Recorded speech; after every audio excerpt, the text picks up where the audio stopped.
Tatlo! Nakalimutan na kita! Isa! Dalawa! Dalawa! Dalawa! Dalawa!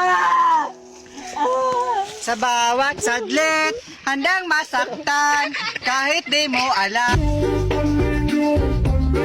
Nagpalang kayo para may kumi.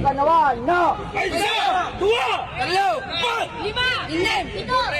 Siyam! Sangapulo! Sangapulo at may isa! Sangapulo at ito! Sangapulo at tatlo! Sangapulo at empat! Sangapulo at lima! Sangapulo at enam!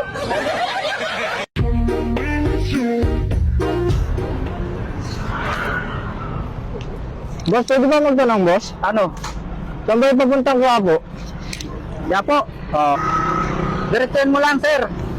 Pagdating mo sa may kanto sa dulo, kaliwa ka. Pagkaliwa mo, mga unang kanto, kumanan ka. Oo. Tapos, pagdating mo dun sa may kanan, may McDo. Oo. Kumaliwa ka ulit. Oo, boss. Tapos may makikita kang pabrika ng sigarilyo. Oo. May makikita kang gwardiya dun sa labas, dun ka magtanong.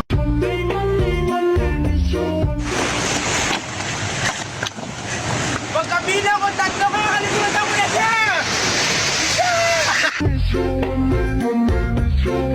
Siya pa rin po, siyempre naman. Ayun!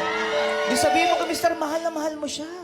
Hello, mahal. Huwag ka naman magselos. Ikaw ang mahal ko. Number 1 ka sa buhay ko. Huwag mo siyang number one, dapat siya na lang ang only one. My only one. Ipagsigawan mo ang kanyang pangalan. Ulitin mo. Ay, Bobby! Nandito na ako sa Wawawi. Sabi mo, ba't Sino ang nagsabi ng salawikain na ang hindi marunong magmahal sa sariling wika ay daig pa sa bilasang isda? Ma'am? Uy, dali-dali naman yan eh. Si Berta nagtitinda ng isda sa palengke.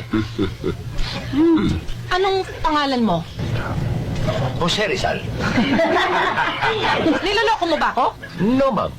Si Aling Berta na nagtitinda ng isda sa palengke ang nagsabi sa akin na si Jose Rizal ang nagsabi niyan.